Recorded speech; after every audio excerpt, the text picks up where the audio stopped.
Well, good evening and welcome to the bench. KPRC2 is giving you the inside track on what you need to know in the state versus Gerald Goines. I'm Keith Garvin.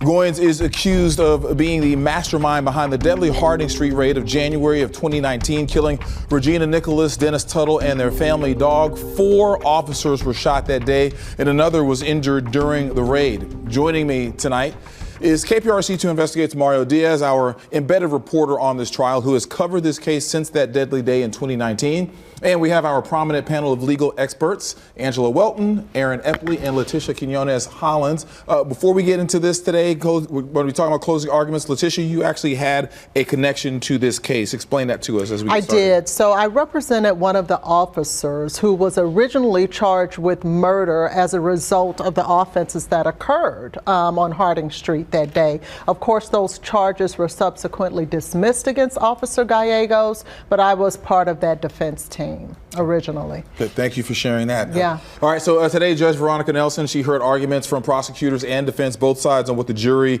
should consider after closing arguments Tuesday. Very important stage in this trial, obviously. You were there, Letitia, also you, Yes. Angela, as well.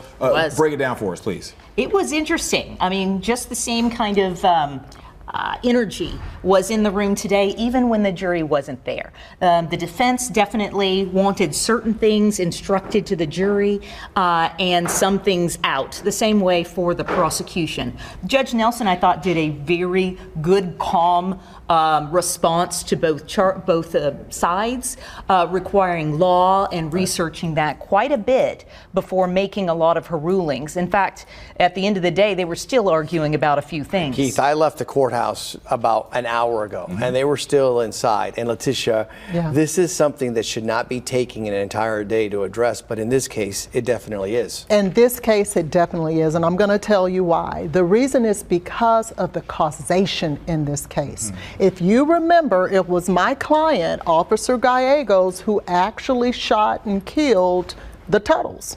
And so they charged Goines, however, with the murder of the Tuttles. So the issue here is causation. Was it Goines' conduct that caused the death of the Tuttles in this case, or Regina Nichols, as well as Mr. Tuttle? Or was it in fact Gallegos? But what the state, or not the state, the defense is arguing.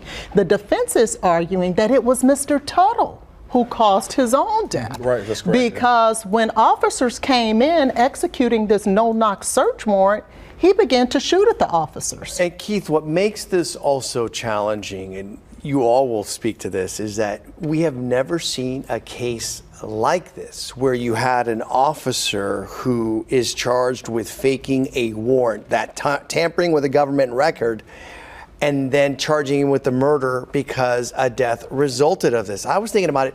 The only other business area would be like if you fake an inspection report and you tamper with that and people die because of a gas explosion that's tied to the city. Plane crash or something like that. Right. Yeah. That's the only thing I could possibly think of that, but in this realm, and I know you've dealt with law enforcement, Aaron, this is something that's completely out of the norm. It absolutely is. I think the government's approach is novel. I've had many conversations with ex-prosecutors, current ones, defense attorneys. There's a compelling argument that it fits, but it makes sense to me that it's taking so long to negotiate the jury instructions because this is new.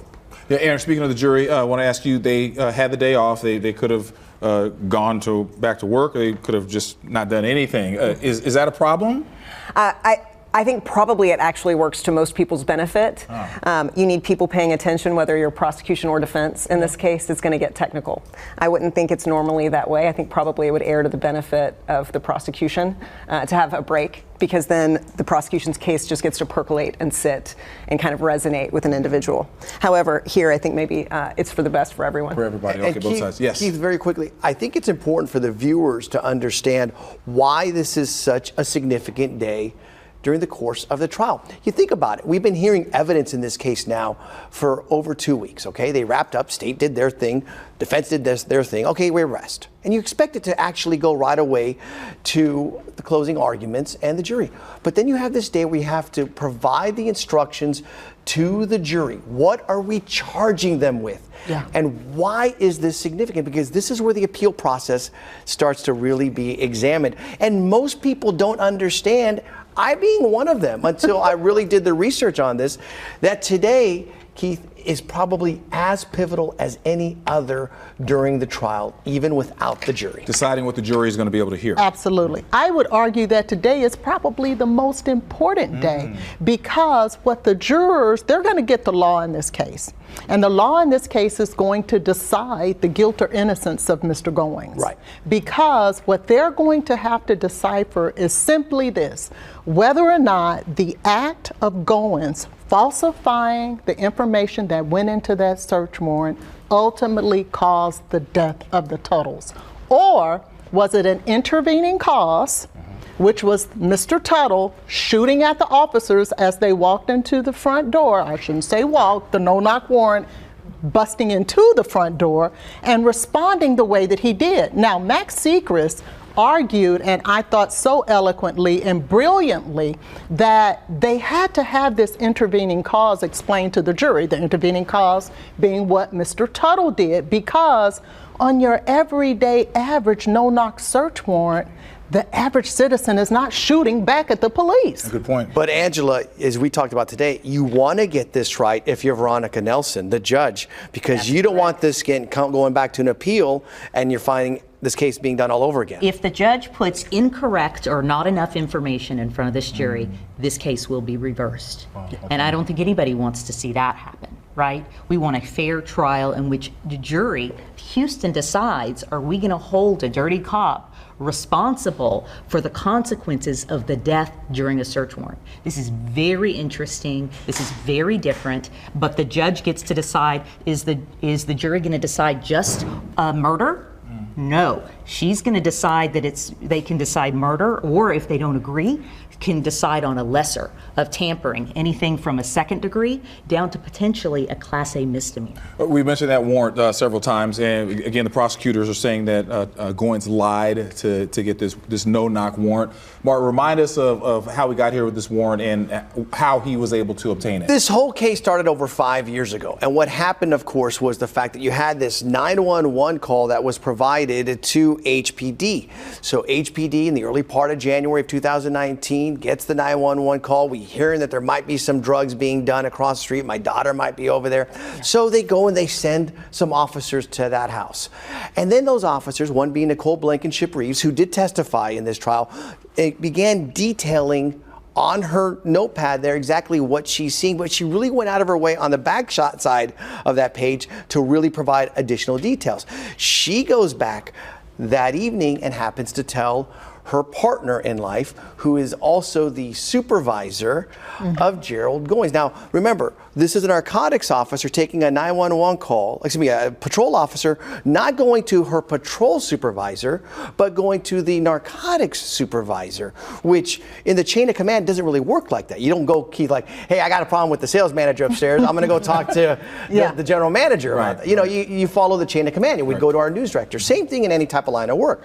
So that's what happened. That set off all of these details into this no-knock warrant, and because they handed it to Gerald Goines, who was someone who knew how to handle narcotics cases, because he was, after all, a veteran of the department. He's done this for decades. And then a few weeks later, January 27th, he gets the warrant off of the actions that took place on that day. He got it on the morning of the 28th. But he told everybody, hey, I bought drugs over there. We had a CIA. I bought drugs. I got into that house. We got it, right? In reality, he was at Taste of Texas with his family having dinner. And why do we know this? Because he left a receipt in his vehicle. And the SIU investigator, the Special Investigations Unit investigator for HPD, took that receipt, said, Taste of Texas, 8 o'clock at night, goes and pulls a security video, pulls it down, and guess who they see at Taste of Texas? They see Gerald Goines, when he was supposed to be way over here buying drugs, but he wasn't. The next morning he goes before Judge Markham, the judge, swears it, they get the warrant, and they go into the house claiming it was a house filled with drugs, and these two people were drug dealers and they were selling. Yeah, speaking of those two people, Dennis Tuttle or Regina Nicholas, how well do you all think the defense did in, actually I should say prosecutors did in making them real people? And then how did the defense counter that by kind of turning them into defendants? I think each side played their role, and it was clear about that. You know, you remember they put the mother on and did so by video to make sure that the jury understood that Ms. Nichols was a person too. She was loved. She had family. They did the same with Mr. Tuttle by putting his brother on, humanizing him, reminding the jurors that these are everyday people just like you. Now, to the contrary, what the defense did was remind them, hey, these people have problems, and they have problems outside of what the normal citizen may have, i.e. they were addicted to pain medication, or they smoked marijuana, or they did other type of illicit drugs. And then in addition to that, they constantly remind them about, Mario, you so eloquently talked about this the last time we were here, about the stance that Ms. Nichols took. You know, it was a combative stance. The dominant position. The dominant position. And then they constantly reminded the jury that it was Mr. Tuttle who fired the first shot. And he shot 4 officers. Exactly. One of who is now a paraplegic. And how They left that in their minds. But you have to remember, these were people that were using drugs because they were sick. She had cancer. He also had his own health issues. Sure. So they were medicating themselves according to the state. And they were almost 60 years old, and there was no sign of any organized criminal activity here, or any activity that should result in a no-knock search warrant. That just wasn't the case, no matter what the defense did to highlight his actions. And when we say the first shot was into Star, the dog. That's the first shot. Now, Mr. Tuttle, Max Sechrest did a great job of establishing and carrying around the pistol, right? And showing how you have to cock the pistol to pull it, and that although only 4 potential shots, we're going to talk about that a little bit later, that they hit their marks. Right. I think I'd also add, though, the government seems to have allowed some grace in terms of attacks on Regina and on Mr. Tuttle. And I think to some degree that could backfire on the defense. So you allow them some latitude to make them defendants. And then you come back and you remind the jury that none of this matters. But for a faulty search warrant, they wouldn't have had the right to be there. The Constitution exists to protect us all, to ensure the government cannot come breaking into our doors with guns. And if they don't have a right to be there, Gerald Goines has turned them into armed combatants breaking in a door. They turned them from victims to defendants. They did. And how often do you see that? Very rare. Yeah, no, I can't remember that. This is such an unusual circumstance, right? It is. Where they have gone so hard against individuals that cannot speak for themselves. Yeah. So that's unusual. Okay. We want to talk about some of the witnesses that the state brought. That would include, I want to talk about 3. Yeah, there's 3. First, Rick Bass, maybe one of the most important. Rick Bass was the senior the SIU, Special Investigations Unit, but he was the supervisor for this group, okay? And he testified that he was the one, there he is right there, very effective. He was no nonsense. He got up on the witness stand and said, yeah, I was the one that investigated, started examining, I wrote the warrants, and he provided the information. But what he also did methodically, the way you'd expect a very seasoned, well-trained investigator to do, was piece everything together. And he was the one that ended up finding that Taste of Texas receipt, which was so significant in trying to make their case that he wasn't there. Yeah. He was 35 minutes away in Katy, or on the Katy Freeway, not in Pecan Park. But they did a great job, specifically him, of truly getting the point across to the jury and to everyone in that courtroom that, hey, this warrant was bogus. This was a bad warrant. It was fiction. And that was what he brought to the table in terms of his strengths. And I don't think that he expected that when he began the investigation. No. I really do think that things unfolded in a different way than they thought. Absolutely. I think they went in thinking, okay, they're just going to shore up what they believed happened with regard to their officers' actions, but kept finding problem after problem with the affidavit in the search warrant, because there was no confidential informant, right? No. That didn't exist. How dirty is that? Yeah. This is somebody that we're holding responsible for the lives and the safety of our community. And you have to remember how he did it. he did it also working with Lieutenant Marcia Todd at Gerald Goines' hospital bed. Okay, they started talking about it, and Gerald Goines ripped up. He wrote down. She goes, "I need a name, Gerald. I need a name of your CI." You understand? We're looking at this now. We need to find the CI to verify everything. And he wrote down a name, and he ripped it up. But he was so weakened from getting shot in the face. His mouth was wired down. He had medicine in his system, obviously, I'm sure, that he couldn't do this. So Lieutenant Todd grabbed the paper and ripped it up right in front of his eyes and said, "Don't worry, we'll take care of this for you." And then she went outside the room and she taped it back together and said, "This is the CI, it's Reese." It somewhat started with her, but they were questioning Gerald Goines inside of his hospital room, and they said that the lies were even being done after. That's right. After the fact. That's right. Right. Okay. So Rick Bass. Next up, Steve Bryant. Angela, I want to talk to you about him. Sure. He was friends with Goines. I mean, they worked together. They hung out actually, but Steve Bryant actually had to go against him when it came to the warrant. Yeah, I mean, I think Steve Bryant is a good representation of just a lot of the pain and kind of horribleness that came out of this, and I'll tell you why. Bryant, along with every other officer that went in there, they didn't know, I don't believe, Absolutely what Goines not. knew. They I did don't. not. Even though this was Bryant's very good friend. They knew each other. They knew each other's families. They had lunch every single day. They had each other's backs in the line of duty and in safety and when they were at risk.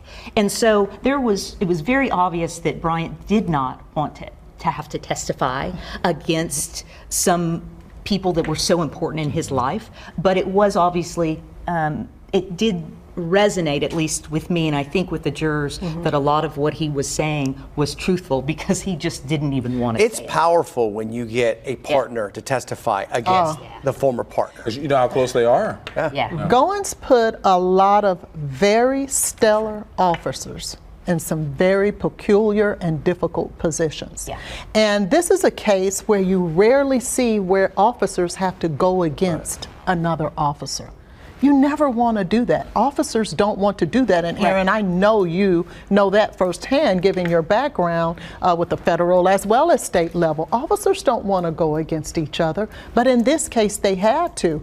I can tell you. And it was the state who brought him. That's right. It was the state who brought them. And so in this instance, you had an officer on the stand having to talk about another officer as if he was a criminal, as if he was your run-of-the-mill defendant. And that had to be difficult for everyone that got up And there. Aaron, how's it? Oh, go I was going to say, Aaron, knowing that the feds had already convicted him, Right. he also had to walk a very fine line here. You're absolutely right. And I wanted to build on what Letitia was saying also. This case does matter for Harris County because it's law enforcement acting against their own and violating the law. But the benefit or the bright side is how many police officers then do the right thing when they have the information. So Bryant took a plea, and we'll discuss that in just a moment. But whether it's Bass or the other officers who are there acting in good faith, there were many fantastic law enforcement officers who then did the right thing to help move this ball forward at risk to themselves. How does that play then likely with the jury when you have a partner? You know they're good friends. You've been told that by the attorneys. How does that play with the jury when an officer is going against another officer? I think you hit the nail on the head, Keith, when you talk about that. Nobody likes a dirty cop. Right. Nobody. Because with all that has happened in the past and the recent years in our nation, Right.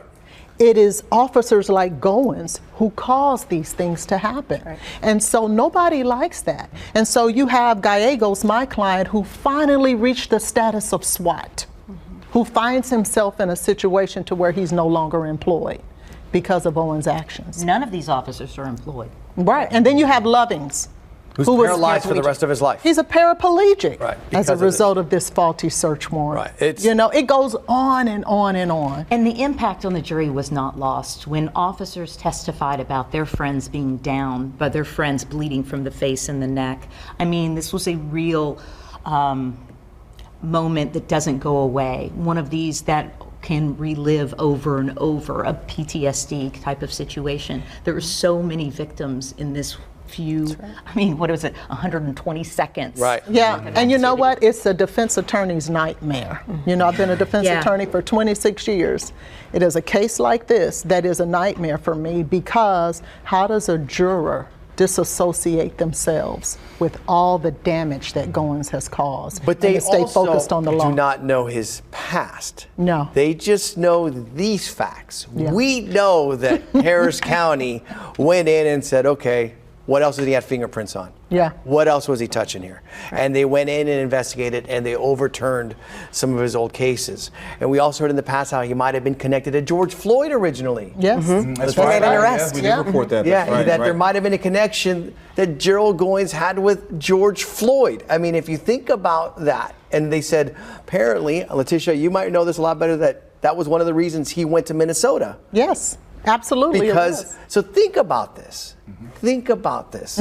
The man who's on trial, who's obviously law enforcement has changed everything, had a connection to this other man who helped change law enforcement in 2020 because he was. You're just nodding. What was he doing, Letitia? I shall not say. Let's just say they're all allegations until proven guilty. Right. But I will say Allegedly. that the Allegedly. jury doesn't know about these things. Right. Yeah. This is not information in front of the jury right now. They do not know that Goines had other activities that are in question or that have been sustained as wrong. They only know this one particular actions in which they're having to make a decision, and they're being asked a lot. They're being asked to send a man or convict a man of murder for doing what was in his duties to In do. his scope. In his scope. One more pivotal point. We then have the Ranger, Texas Ranger Jeff Wolf. His team, they came in 6 months afterwards. Yes. Mario, your thoughts on them being able to flip him as a witness? I will tell you, because I was in the room and you were with me. I was. And we were talking about this, that this witness was without a doubt probably the best witness of the trial in so many ways. But he was the best witness that the state brought forward for the defense.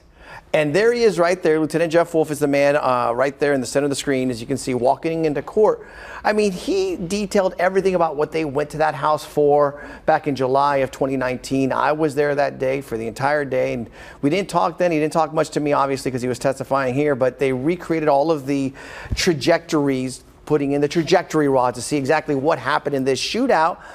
And, you know, and this is where you go to the greatness of Mac Sechrest, right? Which I didn't know much about, but Now you do. But now But you I do. But what happened is you had Mac sitting in the courtroom the morning after he's testified in the afternoon, and now they're starting to question him, and he's like, you know, so this Dennis Tuttle shoots 4 police officers. This Dennis Tuttle, I have 4 HPD officers are shot by Dennis Tuttle. Dennis Tuttle, he's looking at his notes. Dennis Tuttle comes out of the room, shoots the 4 officers. He's hammering home that he shot 4 officers. And at the same time, what happened was the day before, Wolf said, hey, I'm only able to connect 1 bullet from Dennis Tuttle's revolver to a bullet that was pulled out of the neck of Sidell Lovings. So if that's the case, why would the officer just answer the question after he's saying, well, you got these? He just answered it. And I know you're going to say, because he's an expert, he's going to give a little bit more. But that was so powerful, in that they were also using him to testify on behalf of the officers that wrote statements in the aftermath. And they were using Lieutenant Wolf to read those statements and say, do you agree with that statement, Lieutenant Wolf? I do. So now you're having him testify the story of HPD officers. He was very powerful for the defense. Oh, I mean, I listened to every single word he said. So this Ranger was great because he wasn't pro-state or pro-defense. He just said it the way he saw it. Yes. He went in after the fact, and he reconstructed what he believed was the most likely scenario of what happened. Who shot first, where those bullets went, and what was happening in the meantime. What I think Max Sechrest was so wonderful in being able to do is to really put the jury, put me there, right? Okay, here's Mr. Tuttle coming from the back bedroom after he hears his dog shot, probably, right? What does he have in his hand? And then he is waving the revolver, the King Cobra revolver. And he's talking about the action of it. And he's talking about how, oh, he must have been a great shot because he hit his target every single time. Yeah. And there were questions about the shots. I believe we have a graphic of the actual revolver and how it looks. And I want to explain this because this was a big point in court, right? They were able to identify that 4 of the rounds were marked, but the other 2 were not. And what they said in court is that that's an indication that that other round, this round right here, may have been fired at a different time or a different day, because it might have skipped, or what might have happened is they shot shells and they put in the new shells, whatever, right? That's how they said it in court.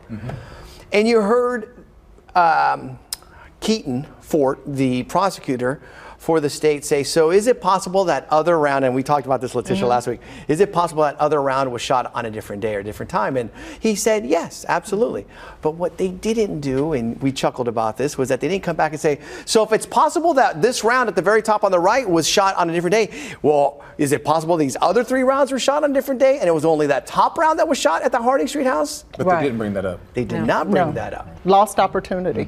Lost opportunity. And that's going to come back to bite them later, because they could have, did their job with planting that seed in the jurors' minds, but they didn't do that. And so they left that up to the jury to do that for themselves. When you have the opportunity to talk to the jury, when you have the opportunity to present evidence to the jury, you better take advantage of it, because when they get back into that jury room, it's done. Yeah, and I think it also comes. I think it also comes down to the resources you have, and all of you understand this aspect, is that you have the state with their team, and then you have the team of Nicole and Mac, who are leading it, along with Reagan Wynn, who's really focused in on certain details, and then you have a couple of other paralegals.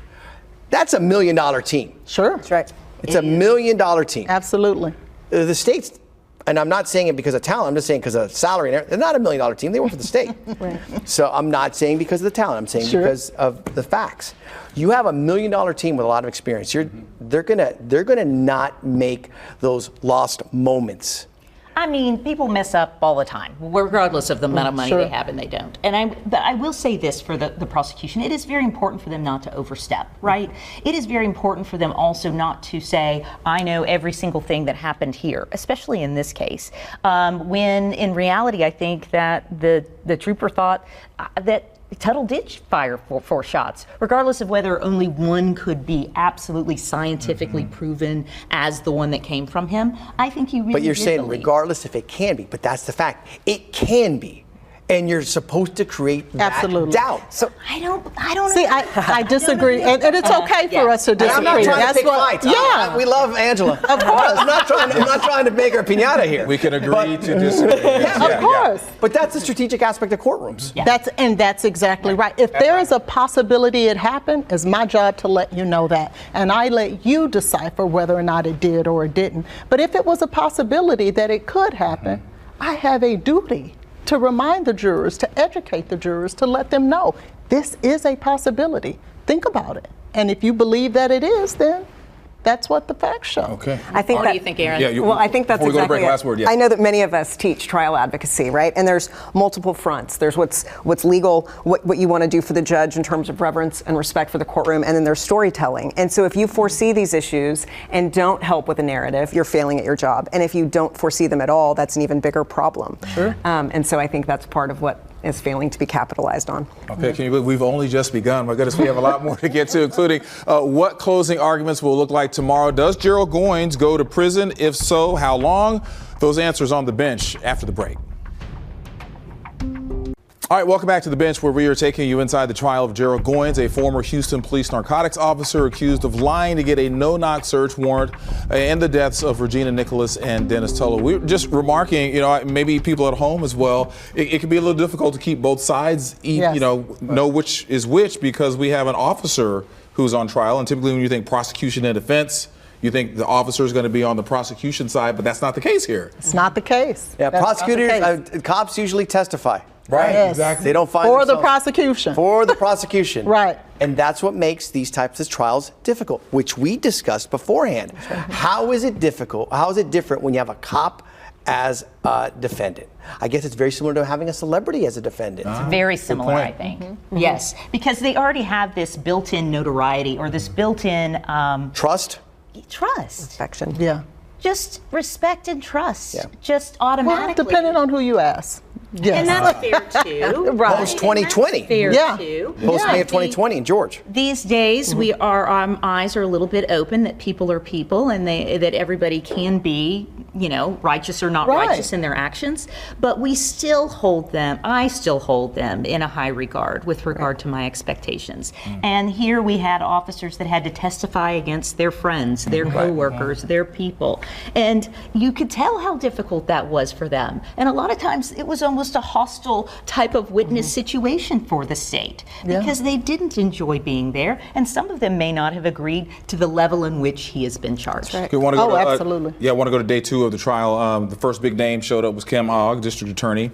She was there and she sat behind her team. Angela, I'll ask you first. How effective was that, her showing up and her being there? So, she definitely made her presence known, right? They were in the middle of direct examination and cross-examination when she entered. The jury, paid attention. We paid attention. She sat right there. Then they called a break.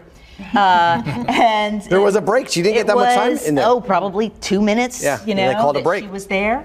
I think she went to give kudos to her people, right, and to show that she stood behind them. She gave a little pat on the shoulder to Tanisha, and just to say, "Hey, I'm there." But she certainly didn't spend longer than that there. So I have a question. Was the jury there when she patted Tanisha on the back? No, they had been removed. That's a great question. But the juror saw her go in to the courtroom. Yeah. It was definitely an entrance. Yes. But then I also say, how many jurors truly know who the district attorney? Yeah, you're Or what they Why look not say it like. like that? I just, no offense to viewers, but I think if you Ouch. walk into a random restaurant and ask who's the DA, people can't give you a name. And I just have found that to be true over the course of the last 16 years. So recognizing her face feels a step too far. Keith, I will tell you, in New York City, we had big cases. Cy Vance, Yes, yeah. Manhattan DA. I know the names, yeah. He was inside the courtroom on those big cases before and at the intro and at the end.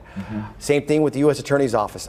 One of my favorites in the world, the U.S. Attorney's Office for the Southern District of New York, because they truly know how to prosecute public integrity. They're the best. But you know what? Preet Bharara, he'd announce it, he'd be there, he was there at the end, along with his deputies.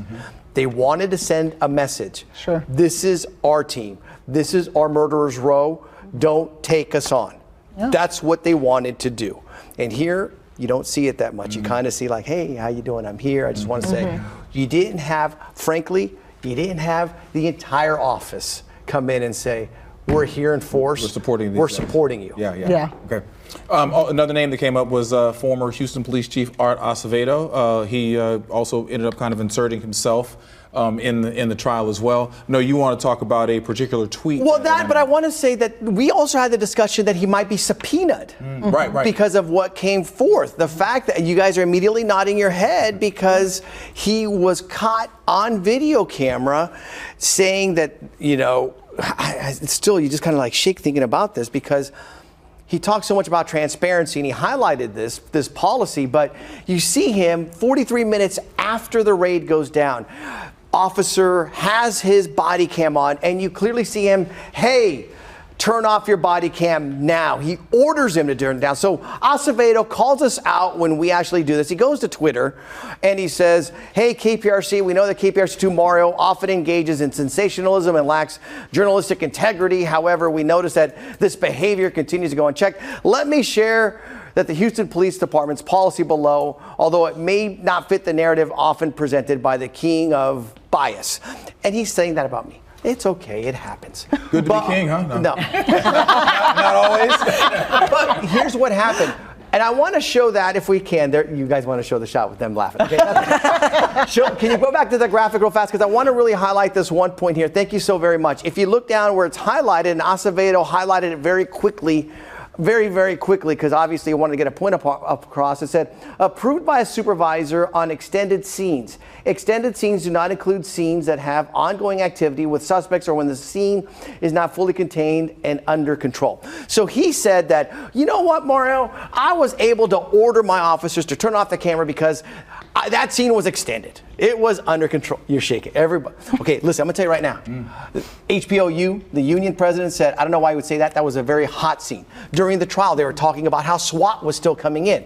I happened to reach out to a senior member of law enforcement who was there that night, who was familiar with the entire situation. Yeah, it was still very active. You, Keith, covered it Yes, that night it was a super active scene for several hours. When it was so chaotic, and then when we got there as well, there was several hours. We were still being told that there was an active standoff that was taking place. So from our perspective, it didn't seem like it was a controlled site. And that's what everybody said. So the narrative that the former chief tried to put out there did not actually fit the reality of what we all saw happen that night. And that was a very active scene where the body cameras should have been left on, so we have a true understanding of what happened, because those body cameras preserve evidence better than anything. That's right. And a case in which cops are being held accountable. Those that protect to serve should also have those cameras on at all times. And as a result of that, a new policy was put in place afterwards. Another new policy took place after the fact. But we thought that he might be called in to testify because this was such a dramatic point of the trial. But why was he not brought in on this? I'd like to get your opinions. Wow. I'm happy for someone else to go. No, I think Art Acevedo should have been called to the stand and to answer for why he shut down the body-worn camera. I don't expect that to have happened, but it would have made sense to me had he been subpoenaed and asked to answer those questions. I think from the government side, you don't have to hide it to not want to broadcast that, so it makes sense to me that they didn't. And the defense is able to make their point by pointing out that the body-worn camera should have existed and doesn't, so you get more traction from what's absent than by dancing on it yourself, I think. You were a bit surprised About him. not when she said bring him in. I mean, I don't think that the state is really wanting to make it about Chief Acevedo, right? I don't think relevance they're factor. trying Right. to make anybody the bad guy other than Goines. And if you take your eye off the prize, right, in trying to, I don't know, throw everybody under the bus, I think that isn't maybe the best strategy. Letitia? Well, you know, I've been a defense attorney for 26 years. I will preface what I'm about to say with that. I just believe in transparency, and I don't care who it is. You know, we are here, or at least the legal community, whether it's officers, whether it's lawyers, whether it's judges, no matter who we are, we're here to protect, and I too believe we're to protect and serve as well. Transparency is key as long as you're not trampling on someone's rights. Therefore, it doesn't matter to me if it's the police chief, whether it's the district attorney. Those body-worn cameras are there for transparency. But we do know Keep them on. Right. Also, we do know that the judge told the jury twice to disregard that testimony, though. How important? She did, because it's not relevant to the facts Not at issue. Acevedo's testimony. The testimony that there was a camera that existed that was brought in, being worn by another officer. A different scenario. Different scenario. We're still talking body cameras, Right. And the importance of it. Clemente Reyna, one of the officers that went into the house, allegedly was wearing a private body camera. This, according to Stephen Bryant, in testimony that he had on the stand. Stephen Bryant, again, Gerald Goines' partner. But then they're like, well, Clemente Reyna was wearing so where's that camera? Right, where is it? We're talking about a GoPro camera, and he was wearing this, and there was no proof that such a camera ever existed, nor the video. So Veronica Nelson, the judge, told everybody, don't think we can't have you consider that testimony because there's no proof that camera exists or even ever existed. Well, that the video footage of that situation, the body camera, Bryant was clear that he had seen Reyna use it before, and he had seen them watch one of their takedowns before in a different scenario. So as far as it being in existence, I think there's some evidence that it was, but correct. On there that was night. nobody that said on that night that they saw that they saw what happened. And that was always an issue. Gallego said, I believe he had the camera on. Right. That's true. However, there was no secure evidence that it actually was on that night or that it captured anything of relevance. So therefore, if you don't have it, there's no significant or direct evidence that it existed, the jury should disregard it because it doesn't play a role in what happened that night. Okay. And so. Okay. So speaking of the jurors, 15 jurors, 12 of them, 3 of them are alternates. One's already been dismissed. For our analysts first, what are you all hoping to hear from the attorneys tomorrow? Aaron, let's start with you.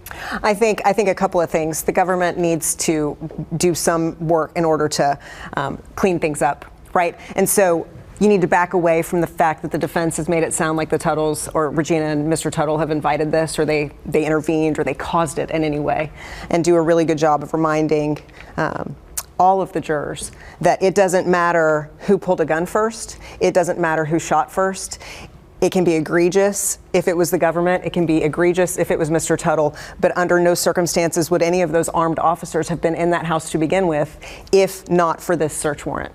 And the righteous indignation that brings you to sort of what it means to be an American, to protect your homestead, is something I expect that they're going to do at length. To protect and live. To protect and live. In your homestead. And defend. That's what they were doing. And defend, quite frankly, because we don't want to invite people to start shooting at officers when they're executing lawful Absolutely. search warrants. Absolutely. Right? What is the alternative to this? Angela, what do you want to hear? Yeah, I think that this is definitely a harder circumstance for the prosecution to try to get this felony murder charge. I do.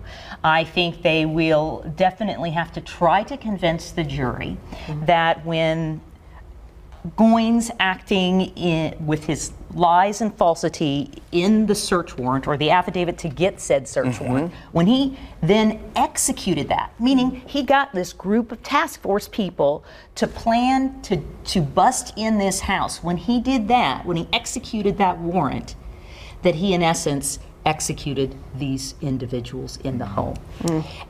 But for him getting that group there, this wouldn't happen.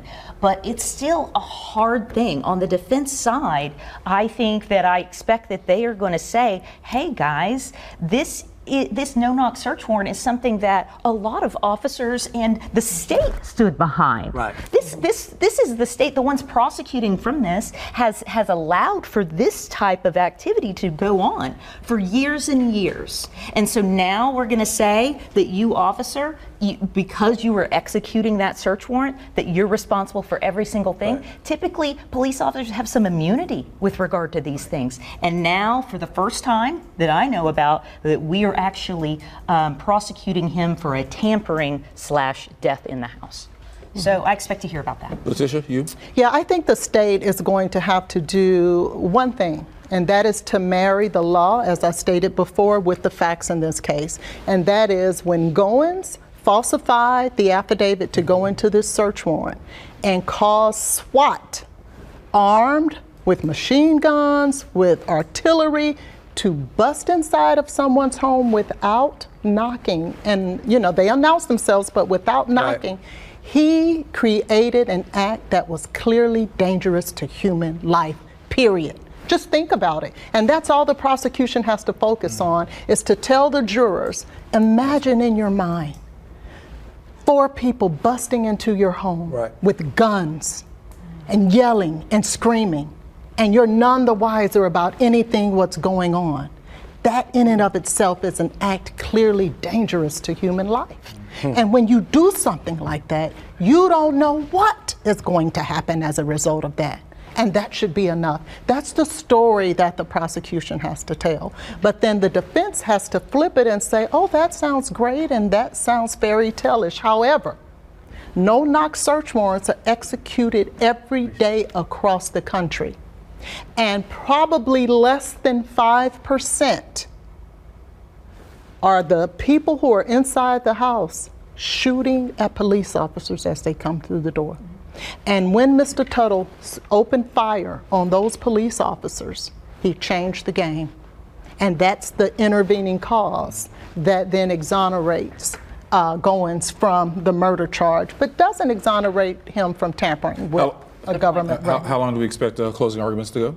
Most judges are not, no matter how complicated the case, won't give you more than an hour. Yeah. And the thing is, in Texas, the prosecution can start for a few minutes, and then they let the defense go, and then they come back around and they'll clean it up. That's because they have the burden. Yes. Yes. Yeah. They have that. I mean, I think so they get the last word. In my opinion, Keith, I think you just put up the pictures of the Tuttles and the dog. But there's a picture of them in white, and you bring mud. And I would just start putting mud on their picture and say, for over 5 years, this family's reputation has been muddied by the Houston Police Department and the city of Houston. Now, Mario, I told you I agreed with your mother that you should have been a lawyer. And then I would wipe it off. I would wipe it off with a piece of paper, and I would wipe it off completely. And I say, now it's your opportunity with this warrant to clean up all of this. And I would pinpoint to the warrant. I would talk about Judge Markham saying, I would have never signed this warrant. Sure. I would have never signed this. I would choke him with Stephen Bryant and just say his best friend, his partner. And I would highlight the fact that you had some of the best investigators of HPD uncover this. And on the flip side, I would use every defense I had, every witness that worked in my favor to create that doubt. It's about creating that doubt here. That's right. Okay, and ladies, what do you think the jury is it too early to have a gut feeling? What do you think the jury's going to come back with, and do we see Gerald Goines going to prison? I think that if they find him guilty, he's going to prison. One way or the other. I do. The after effect, the consequences were way too great for him to go home on probation. Right. It's not a probation case to me. Angela? I do not see a not guilty, flat out. Now, I think the state has a harder time getting to this murder, right? And so, can they convince the jury that this is the right outcome? I'm not sure. I can see perhaps the jury coming back with the lesser of tampering, but I do see prison time. I'm not sure how much, though. I am curious about what might unfold and what information the jury is going to get after the conviction to show how bad he was as far as dirtiness and other parts of his life. So all that will come out in that case? Everything should come out in the punishment phase. Absolutely. And Aaron, your thoughts? If guilty, if so, how much time, if any, prison time? Fair. I think I would just mirror both of these ladies. If he's found guilty, I too think prison as opposed to probation. I differ a little bit from Angela. I'm not going to speculate as to what a jury will do, but the purpose of a felony murder is to encapsulate unintended deaths in the commission of a felony, right? It presupposes it wasn't the purpose of the actions. And that fits very well here to me. There's not going to be a law that says if a police officer lies at a search warrant and causes a death, then X. That's too specific. Right. So how do you punish that? And I think this is how. Okay, And well, Keith, yes. 20 seconds. It's important to know, if he's found guilty of murder, he goes into custody right away. If he's found guilty of the tampering, he doesn't get into custody right away. He'll be able to come back for sentencing. Okay, all right. They'll hold him until sentencing if it's murder. Okay, wow, another wonderful panel. Thank you all. Mario, you weren't too bad yourself. You set me up. You might have another career. You were a great partner. You set me up. All right, well, I thank all of you for being here, setting the stage for closing arguments of the Gerald Goines trial. Mario's going to be back here on the stream during our 8 o'clock hour in the morning with the bench legal analyst Rick DeToto beforehand with his thoughts as well. Plus, we're going to stream closing arguments and the verdict on KPRC2 Plus and continue to bring you minute-by-minute updates from the courtroom at click2houston.com. Just click on the bench section from the homepage. For the bench team, thank you all and have a good night. Good night. Good night. Good night. So that was 17 hours and 7:19. Started at 6:30. 49 minutes. Just felt like 7 hours. I know.